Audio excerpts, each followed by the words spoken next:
All right, yeah, welcome. My name is Nico Peterschmidt. I'm the managing director of INENSUS, Germany. The company is specialized in electronics development, controller development, and we've got a subsidiary which is a power provider with using renewable energy sources mainly in island grids in Africa to supply electricity to rural villages. And well, today we will talk about two different subjects mainly. First subject would be wind energy, small wind turbines, how to integrate these turbines into island grids, into utility grids, into different kinds of systems. And especially we will focus on the characteristics of wind and how these characteristics influence the technology and the control systems that are required for wind turbines.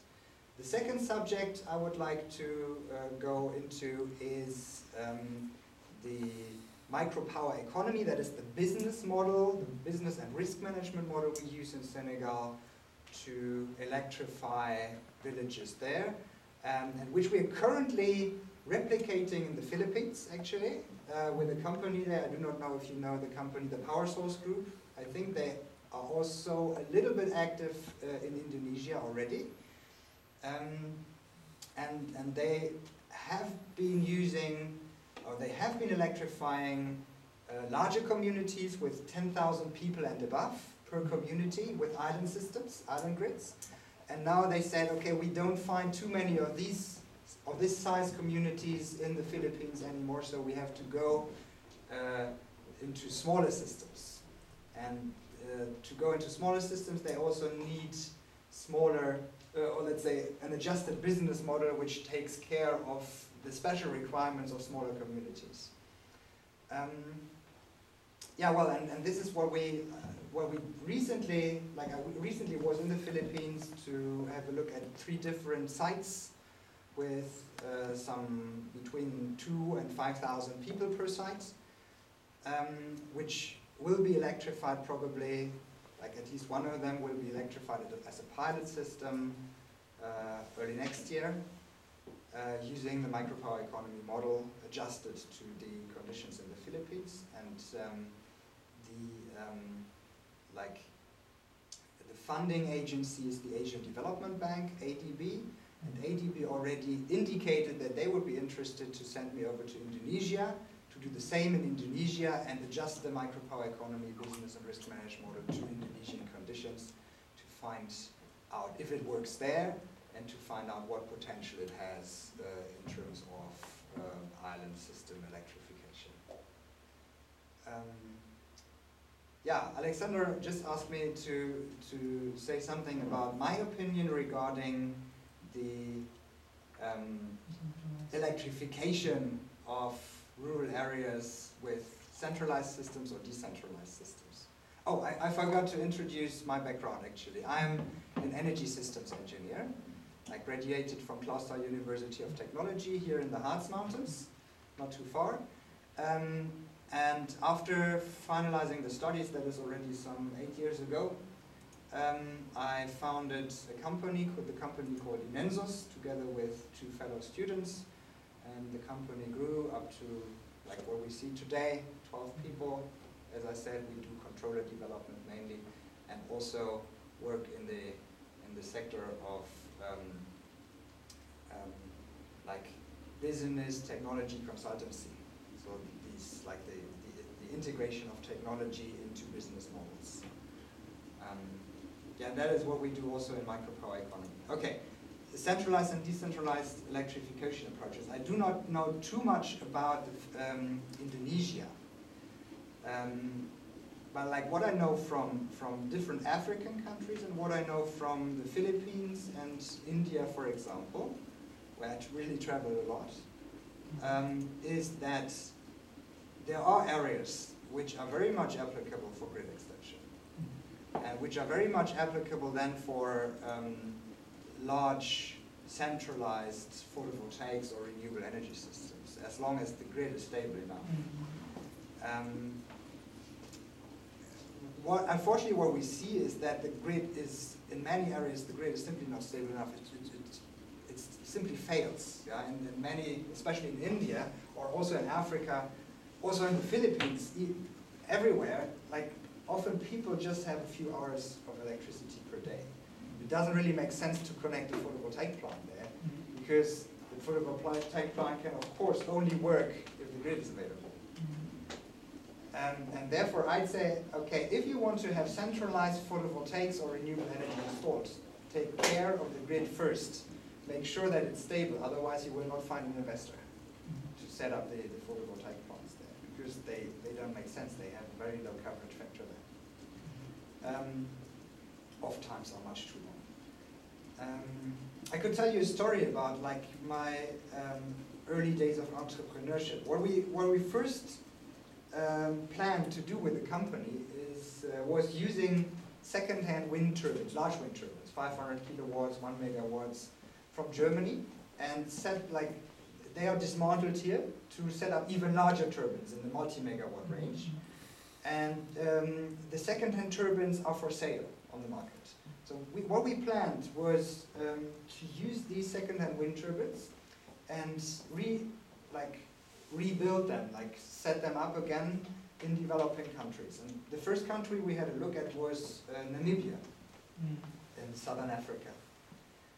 And Namibia actually had very good winds, good wind speeds, good wind condition, very constant, very laminar. The problem of Namibia was that actually the grid was unstable. Yeah? The large wind turbines of those days were designed for emergency shutdowns of, let's say, 100 to 200 times per lifetime. An emergency shutdown occurs whenever the grid fails. So whenever there's a brownout or a blackout, the wind turbine has to shut down immediately. And that means mechanical brakes have to apply, because the electronic brakes, the electric brakes, the generator brake doesn't work anymore when the grid is not available. And like using these mechanic brakes caused a lot of torque on the shaft, a lot of bending moment on the blades, and like all of the mechanical parts suffered. There was a lot of stress for the mechanical parts involved. And therefore we said, okay, how much time can we sustain, like what duration of time can we sustain with the second-hand wind turbine if the grid fails twice a day, which is very common in Namibia. And then we said, okay, the wind turbine would probably not survive more than a few months. Well, that doesn't make sense. So actually we said, okay, we cannot use second-hand wind turbines in those countries. You probably know that Germany or like Central Europe has very stable grids. You have, let's say, 1 or 2 blackouts per year at most of the sites. If even, yeah, like usually it's probably even less than that. In most sites you don't have any blackouts at all. And therefore we said, okay, we cannot use large wind turbines in those grids. Second thing was infrastructure. And that is probably also an issue with all the different islands in Indonesia. How do you get a crane there which is large enough to set up a large wind turbine? With photovoltaic that is a different deal, of course, because photovoltaic modules can be shipped much easier. You can carry them by hand. 2 people carry 1 module easily. So in that case in Namibia, you probably know, like Namibia is on the western side of the southern tip of Africa, and we would have to get a crane which is large enough 2,000 kilometers away from Johannesburg through the deserts. Well, that would have been possible, but if we had to order that crane the second time because we needed to exchange a generator, for example, the whole project in terms of like the economics of the project would have been over. Okay, and therefore we said, okay, we cannot go for those large systems, we have to go smaller. And smaller means we decided to go for rather small wind turbines in the kilowatt ranges, and we decided to go for island grids because then it's our responsibility to make the grid stable. And we do not need to rely on the national authorities and the energy ministry and these kind of people to make it happen. And then we went into Senegal, we developed the model, went into Senegal and implemented the first system, and we saw, okay, it works that way. And therefore, I'd say there is no uniform answer to that question, shall we go centralized or decentralized? There are probably areas where establishing a reliable central grid makes much sense, where cost for grid extension are reasonable. But there are probably also a lot of islands, a lot of areas where the grid will probably not reach within the next 10 years or whatever. What about Indonesia? Like, what electrification rate do you have there? Around 60%. 60s? Yeah, okay. Yeah, so there is a lot of potential still left for electrification. Right, yeah. And there are probably a lot of islands where people live, where probably within the next 10, 15, 20 years there will be no electricity grid. What do you think? And in those cases, in those areas, decentralized systems is much better. Is that the question? Is that the question that you had? Yeah, but SMA, for example, also they choose some villages or islands and build a centralized system. But in this case, so it's a question if I have a big solar area and centralized inverters, or if every family has their own panel and their own self-responsible for this thing. So this is also a question. Okay, right. Okay, if we compare microgrids to solar home systems, so that is actually the question. It's actually the same. There are probably areas where solar home systems are more applicable, and there are also areas where microgrids are more applicable. Like, we rather go for the microgrid electrification setup, and then we go into a village which is quite dense, let's say some 500 people per square kilometer at least. Yeah, and in that dense area it makes sense to set up a microgrid. But usually this community comprises also some, I do not know, do you use the word CTO in Indonesia also, like in the Philippines? CTOs and barangays? No, you don't, huh? You don't. Okay, right, there are villages, and then there are usually small settlements around the village, which from an organizational point of view belong to the village because they have the same village chief or whatever, like mayor. And usually as an electricity provider you cannot just electrify parts of the community and leave the settlements which are a little bit spread out over like the countryside around the village. You cannot leave them out. That will cause social conflicts. And therefore we say, okay, for the village itself, it makes most sense to electrify them with a microgrid because that gives them the opportunity to also use larger amounts of power, because you have concurrency effects. You probably know concurrency effects. Like if you've got a large number of customers, say 100 customers, electricity customers, and they all have their appliances, and if they all switch on all of their appliances at the same time, you have a concurrency factor of 1. Meaning the appliances in terms of wattage switched on at the same time divided by the total wattage of all appliances installed in the same system. And if all of them are switched on at the same time, you have a concurrency factor of 1.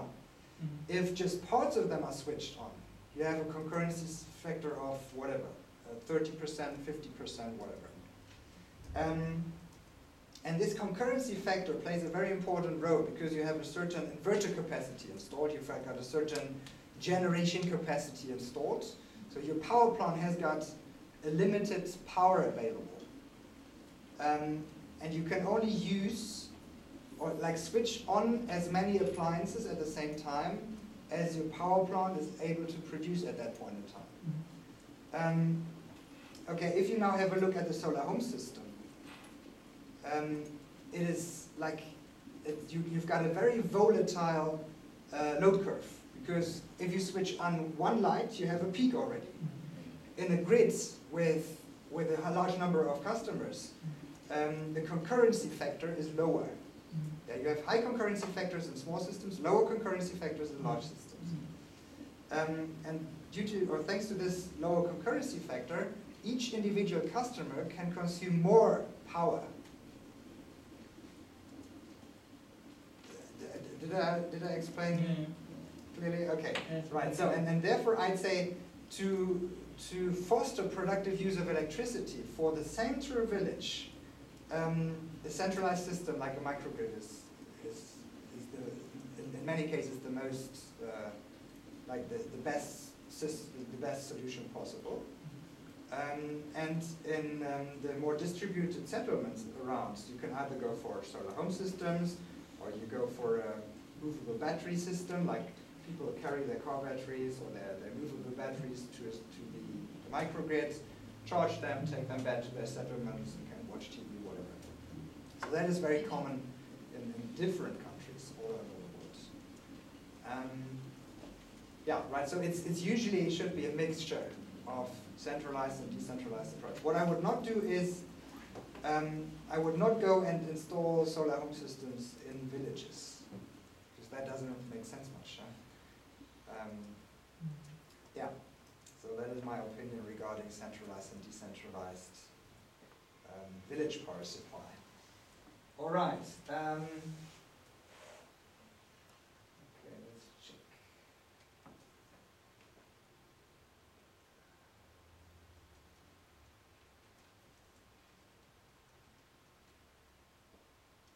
Nico, magst du einen Tee oder ein Wasser? Tee mag ich gerne. Was darf sein? Habt ihr Räubusch-Tee da oder Grüntee oder sowas? Ja. Ja? Grün, super. Nehme ich einen Grün.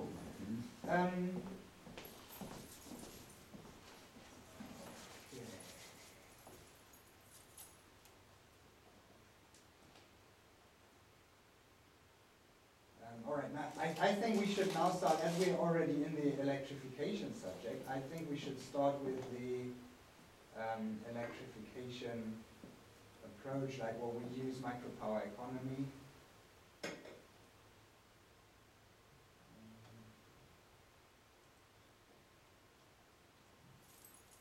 Actually, I would like to use two different presentations. First, I would like to start with this one, because that is based on a very recent research I did with the Energy Research Center of Lower Saxony, actually Goslar. That is where my company is at. And we are, like, the company is based at the campus of the Energy Research Center of Lower Saxony. Lower Saxony is one of the states of Germany, like the state we are currently in also. And like the Energy Research Center is a center where all the universities of Lower Saxony, like Hanover, like Osnabrück, Oldenburg, Braunschweig, Lüneburg, where all of them source out half of their energy research.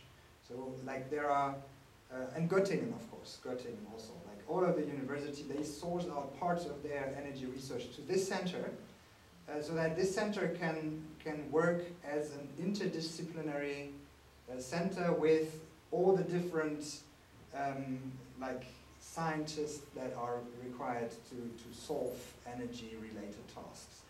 Like we've got of course engineers there, electrical, mechanical, but also like engineers, drilling engineers for oil and gas, and mining engineers. We've got like chemists there. We've got yeah, we've got like business people there, like economists, we've got lawyers there, we've got partly also sociologists there, like all the different aspects, they work there together. And this is one of the research I conducted for the Energy Research Center, or in collaboration with the Energy Research Center of Lower Saxony. And this is about scaling of micro-utilities. Micro-utilities are, like in our point of view, small and medium-sized enterprises which electrify rural areas and earn their revenue from electricity sales. So like utilities on a micro level, and these utilities usually run microgrids, island grids. Usually, there are some micro utilities throughout the world already. The most famous examples are probably Husk Power India, like Husk Power Systems in India. They use, I don't know if you heard about this company, the technology. They use gasification of rice husk or hull, and gasify the hull and then burn the gas in gensets to generate electricity. They set up a franchising model. They already electrified some 200 villages in India using this model, supplying electricity for, I think, 6 hours a day during the evening hours. They're quite successful with their model. This is one of the examples. The second example, very famous example for micro-utilities or mini-utilities is the Power Source Group from the Philippines, the company that I visited recently. The Power Source Group, they take a rather conventional approach. So they first set up diesel gensets, analyze the load profile, and once they identify a base load throughout the day, they put in renewable energy sources like photovoltaics, like also gasification plants, but rather in a large scale. So they usually go for 10,000 people and sites with 10,000 people and above. So that is an example, and the third one is actually our subsidiary in Senegal, which uses this micropower economy model. They use it like micro-utilities usually have, besides their financial interest, they usually have intrinsic motivation, and that is because it's still not too easy to make good money with this kind of business, and I will tell you later on why that is. They need innovative approaches to be successful, because usually conventional approaches, like if you go for smaller sites, you need new approaches. If you go for conventional approaches, you will not succeed usually. And they typically supply electricity to less than 5,000 customers and generate revenues of below 1 billion euros. And therefore, like the Power Source Group from the Philippines would rather be a mini-utility than a micro-utility. Okay, maybe you can tell me something about what is the situation like in Indonesia. Like, as far as I've heard, the electricity sector is a monopoly there, isn't it? It's a monopoly. So at the moment, there are no private sector companies allowed. Yeah, for the private company, there's maybe at the medium voltage they can produce electricity slowly, and they can sell to the PLN. SIPPs. Yeah, SIPP, independent but for small people, there's no. Okay, but as grid operators, mini grid operators, microgrid operators, but there are some island systems on there. There are island systems in Indonesia which are operated by the national utility. Or who operates those island systems? Normally, this is operated by the community itself. Oh, it's operated by the community itself. All right, and how do they do that? Do they found a cooperative for that? Or Yes, what is the approach? Yes, something like that. They have some what we say that Like a small enterprise business. during the community in area. Yeah, okay. Yes, we call cooperasi small. Yeah. So, about how to will be build the electricity. They will. Yeah, for example, we have some years ago I built for the